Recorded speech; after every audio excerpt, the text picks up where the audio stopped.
Shri M K Haridas, എന്താണ് താങ്കൾ സംശയിക്കുന്നത്? ഇതിപ്പോൾ ആന്റോ അഗസ്റ്റിൻ പറയുകയാണ്, എനിക്ക് ഒരു സാമ്പത്തിക താല്പര്യവും ഇക്കാര്യത്തിലില്ല. രാജ്യത്തിന് വേണ്ടി, കേരളത്തിന് വേണ്ടി, സ്പോർട്സിന് വേണ്ടി, ഫുട്ബോളിന് വേണ്ടി ഇതെല്ലാം ഞാൻ ചെയ്യുകയായിരുന്നു. അവസാനം പഴി എനിക്കാണെന്ന്. 29 കുടുംബങ്ങൾക്ക് റവന്യൂ ഡിപ്പാർട്ട്മെന്റ് നോട്ടീസ് നൽകിയ ദിവസം തന്നെയാണ് ഇവിടെ ഈ മാന്യദേഹം, ഈ സ്പോൺസറുടെ വേഷം കെട്ടിയ ചെന്നായ ഈ പത്രസമ്മേളനം നടത്തിയത് എന്നുള്ളത് ഈ കേവലം യാദൃശ്ചികമാണ്.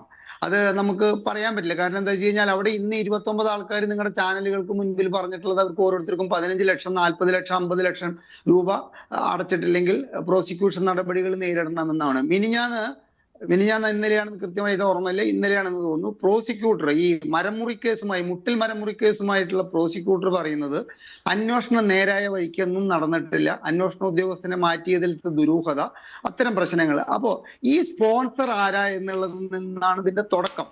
ഈ സംസ്ഥാന സർക്കാർ ഇത്തരത്തിലുള്ള ഒരു ബൃഹത്തായ ഒരു പദ്ധതി എന്ന് തന്നെ വേണമെങ്കിൽ പറയാം. കാരണം ഒരു അർജന്റീന ടീമിനെ ഇന്ത്യയിലെ ആദ്യമായിട്ട് കൊണ്ടുവന്നിട്ട് കേരളത്തിൽ കളിപ്പിക്കാൻ വേണ്ടിയിട്ടുള്ള ഇത്തരത്തിലുള്ള ഒരു സ്പോർട്സുമായി ബന്ധപ്പെട്ടിട്ടുള്ള ഇത്തരം ഒരു കരാറ് ഈ വ്യക്തിയെ ഏൽപ്പിക്കാൻ ഉണ്ടായിട്ടുള്ള മാനദണ്ഡം എന്താണ്? എങ്ങനെയാണ് ഇയാള് ഈ സ്പോൺസറുടെ വേഷം കെട്ടിയിട്ട് ഈ സംസ്ഥാന സർക്കാരിന്റെ ഒരു, നമ്മൾ പറയില്ല, ഒരു റെപ്രസെന്റേറ്റീവ് ആയിട്ട് ഇതിലേക്ക് വന്നത്? ഞാൻ ഇടപെടുകയാണ്. അദ്ദേഹം പറയുന്നുണ്ട്, ആവർത്തിച്ച് എന്റെ കയ്യിൽ പണം ഉണ്ടായിരുന്നു, അതുകൊണ്ട് ഞാൻ സ്പോൺസറായി, എന്നെ സർക്കാർ ഇതെല്ലാം ഏൽപ്പിച്ചു എന്ന്. ഇന്നത്തെ ആ ബൈറ്റിലും അദ്ദേഹം പറയുന്നുണ്ട്, ഈ സ്റ്റേഡിയം അറ്റകുറ്റപ്പണി ഉണ്ടല്ലോ, സീറ്റും ഒക്കെ മാറ്റി, ഫ്ലഡ് ലൈറ്റ് ഒക്കെ മാറ്റി, അങ്ങനെയൊക്കെ ചെയ്യുന്ന കാര്യങ്ങൾ, സ്റ്റേഡിയം, അതും ഞാൻ അങ്ങോട്ട് സമീപിച്ചു, സർക്കാർ ചെയ്യാമോ എന്ന് ചോദിച്ചു, ഞാൻ ചെയ്യാൻ തീരുമാനിച്ചു.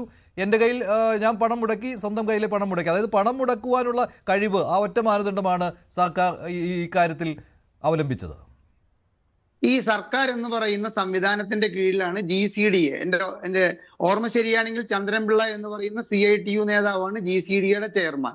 അപ്പൊ GCDA പറയുന്നു, ഞങ്ങളോട് യാതൊന്നും ചോദിച്ചിട്ടില്ല, ഈ സ്റ്റേഡിയം നവീകരണവുമായി ബന്ധപ്പെട്ടിട്ട് ഞങ്ങളോട് യാതൊന്നും ചോദിച്ചിട്ടില്ല, ഇത്തരത്തിലൊരു കളി നടക്കുന്നതിന് ഞങ്ങളുടെ അനുമതി മേടിച്ചിട്ടില്ല. പിന്നെ ആരാണ് ഇദ്ദേഹത്തെ ഇതിലേക്ക് അതായത് സത്യസന്ധരായിട്ടുള്ള ഒരുപാട് ആൾക്കാർ ഇതിന്റെ സ്പോൺസർഷിപ്പ് ഏറ്റെടുക്കാൻ തയ്യാറായിട്ട് കേരളത്തിലുണ്ട്, ഒരുപാട് ആൾക്കാരുണ്ട്.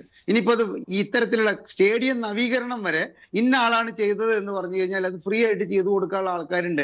എങ്ങനെ ഈ ദുരൂഹമായിട്ടുള്ള സാഹചര്യത്തിൽ 29ഓളം കുറ്റപത്രങ്ങൾ കൈപ്പറ്റിയിട്ടുള്ള ഒരു കേസിലെ ഒരു പ്രതിയായിട്ടുള്ള വ്യക്തിയിലേക്ക് ഇതിന്റെ സ്പോൺസർഷിപ്പ് പോയി? ഞങ്ങൾ നികുതിദായകർക്ക് ഏറ്റവും അധികം, ഇവിടെ മെസ്സി കളിക്കാൻ വരട്ടെ, മെസ്സി കളിക്കാൻ വരാതിരിക്കട്ടെ, അർജന്റീന ടീം വരട്ടെ, അതൊന്നുമല്ല, ഇത്തരത്തിലൊരു പൊതു സ്വത്ത് ഇയാൾക്ക് ഇത് നവീകരിച്ചിട്ട് അവിടെ ഈ കളി നടത്താനുമുള്ള അനുവാദം നൽകാൻ ഈ സംസ്ഥാന സർക്കാരിനെ എന്ത് മാനദണ്ഡങ്ങൾ പാലിച്ചുകൊണ്ടാണ്? ഇപ്പൊ ഹൈബീഡൻ ചോദിച്ചിട്ടുള്ള ചോദ്യത്തിലെ ഏറ്റവും പ്രസക്തമായിട്ടുള്ള ഒരു കാര്യം ഈ മരം മുറിക്കുക. ഇപ്പൊ ഒരു റോഡ് സൈഡിൽ ജനങ്ങളുടെ ബസ് കാത്തു നിൽക്കുന്നതിന്റെ പരിസരത്ത് നിൽക്കുന്ന ഒരു സംസ്ഥാന സർക്കാരിന് അവകാശപ്പെട്ട, PWDക്ക് അവകാശപ്പെട്ട ഒരു തെങ്ങ് മുറിക്കാൻ വേണ്ടിയിട്ട് ഞാൻ ഇറങ്ങി പുറപ്പെട്ടിട്ട് ഞാൻ അനുഭവിച്ചിട്ടുള്ള ദുരിതങ്ങളെ കുറിച്ചിട്ട് എനിക്കറിയാം. ആ തെങ്ങ് മുറിക്കുന്നതിന് പെർമിഷൻ വാങ്ങാൻ പോയിട്ടുള്ള എന്റെ അങ്ങേയറ്റം, ഇപ്പോഴല്ല, ഒരു 10-20 കൊല്ലം മുമ്പ് ഉണ്ടായിട്ടുള്ള ഒരു സംഭവമാണ് അത്. പിന്നെ ഞാൻ അതിന് തയ്യാറായപ്പോൾ എന്റെ ചുറ്റും കൂടിയവർക്കും ഉണ്ടായിട്ടുള്ള ബുദ്ധിമുട്ടുകൾ നിസ്സാരമല്ല. എങ്ങനെയാണ് ഈ സ്റ്റേഡിയത്തിലേക്ക് പോകുന്ന വഴിയിലും സ്റ്റേഡിയത്തിന് ചുറ്റുമുള്ള മരങ്ങളൊക്കെ ആരനുവാദം നൽകിയിട്ടാണ് ഈ വ്യക്തി സ്പോൺസറിങ്ങിന്റെ പേരിൽ ഈ മുറിച്ചു മാറ്റിക്കൊണ്ടിരിക്കുന്നത്? ഇദ്ദേഹം ഇത്രയും കാലം ഈ നവംബർ മാസം വരയ്ക്ക് ഇദ്ദേഹം ജനങ്ങളോട് പറഞ്ഞിട്ടുള്ള നുണകൾ ആർക്ക് വേണ്ടിയിട്ടാണ്? മഞ്ജുഷ, ഒരു കാര്യം ഇതിൽ ക്ലിയർ ആണ്. എഴുതി തയ്യാറാക്കിയ ഒരു തിരക്കഥ ഈ സർക്കാരിനും ഈ സ്പോൺസർക്കും ഇടയിലുണ്ട്. അതിന്റെ രംഗങ്ങൾ ആടി തീർക്കുകയാണ്. 70 കോടി രൂപ ഈ സ്റ്റേഡിയത്തിൽ മുതൽ മുടക്കാൻ ഇയാൾ തയ്യാറാവുമ്പോൾ ഈ ഒരു കളി കൊണ്ട് ഇയാൾക്ക് ഈ 70 കോടി രൂപ തിരിച്ചു കിട്ടാനുള്ള സാധ്യതയൊന്നും ഒരു സാമ്പത്തിക വിദഗ്ധരും അല്ലെങ്കിൽ ഒരു സ്പോർട്സ് വിദഗ്ധരും കാണുന്നില്ല. അല്ല, അദ്ദേഹം തന്നെയാണ് പറയുന്നത്, എനിക്ക് സാമ്പത്തികമായിട്ടൊന്നും നേട്ടമൊന്നുമില്ല, ഞാൻ ഫുട്ബോളിനായിട്ടാണ് ഇതെല്ലാം ചെയ്യുന്നത്, ഇന്ത്യയിലെ ഫുട്ബോളിന്റെ വളർച്ചയ്ക്ക് വേണ്ടിയാണ്. അദ്ദേഹത്തിന്റെ കുറച്ച് വാക്കുകൾ കൂടി കേൾക്കാം. ഇന്ന് ഒരുപാട് കാര്യങ്ങൾ പറഞ്ഞു, ഓരോന്നും കേൾക്കുമ്പോൾ ശരിക്കും പറഞ്ഞ ചിരിയാണ് വരുന്നത്. ശരി, ആന്റിയുടെ മറ്റു ചില വാക്കുകൾ. ഏത് നഷ്ടം ആർക്കാണ് ഉണ്ടാവുന്നത്? ഞാനിത് ഇനി നിങ്ങൾ പറഞ്ഞു, ഇനി ഉണ്ടല്ലോ 45 ദിവസം. ഈ 45 ദിവസം നിങ്ങൾ പറയുന്ന ഏത് വർക്കും ഞാൻ ചെയ്ത് തീർത്തുതരാം. നിങ്ങൾക്ക് ഇതിൽ അപാകത കാണിച്ചു. ഞാനിപ്പോൾ ഒരു സർക്കാർ പല പരിപാടികൾ സ്പോൺസർഷിപ്പ് എടുക്കാറുണ്ട്, ഇല്ലേ? പല സംവിധാനത്തിൽ എടുക്കാറുണ്ട്. അത് ഫ്രീ ആയിട്ട് ഉണ്ടാക്കി കൊടുക്കും. ഞാൻ എത്ര വീടുകൾ കെട്ടി കൊടുത്തിട്ടുണ്ട്, ഞാൻ എത്ര വീടുകൾ പണിത് കൊടുത്തിട്ടുണ്ട്, ഞാൻ എത്ര കല്യാണം നടത്തിയിട്ടുണ്ട്. ഇതൊക്കെ നിങ്ങൾ ആരും പൈസ കൊടുത്തിട്ടാ? ഒന്നല്ലല്ലോ. ഞാൻ ഫ്രീ ആയിട്ട് ഞാൻ ഉദ്ദേശിച്ച് ചെയ്ത് പിന്നെ പോകുന്നുള്ളതാണ്. എന്നെ സംബന്ധിച്ചിടത്തോളം ആ ലെവലിലേക്ക് ഇതിനെ വളർത്തുക എന്നല്ലേ ഉദ്ദേശിച്ചിട്ടുള്ളൂ. അതുപോലെ ആ ലെവലിലേക്ക് സ്റ്റേഡിയത്തെ ഉയർത്തുക, സ്റ്റേഡിയം ആ ഡെവലപ്പ് ചെയ്യുക, അത് നിർത്തിയ ശേഷം സർക്കാരിന് ഹാൻഡ് ഓവർ ചെയ്യുക. ഞാൻ എൻ്റെ പേരിലേക്ക് എഴുതി തരുന്നില്ലല്ലോ, എൻ്റെ പേരിലേക്ക് എഴുതി തന്നില്ല, ഒരു രേഖയില്ല, ഒന്നുമില്ല. എന്നെ സംബന്ധിച്ചിടത്തോളം നിങ്ങൾക്ക് ഫ്രീ ആയിട്ട് നടത്താൻ പറ്റും, ഞാൻ നടത്തുന്നു എന്നുള്ളതിനേക്കാൾ അപ്പുറം ഒന്നുമില്ല. SKF ഒരു മാസത്തേക്കാണ് ഹാൻഡ് ഓവർ ചെയ്തിട്ടുള്ളത്.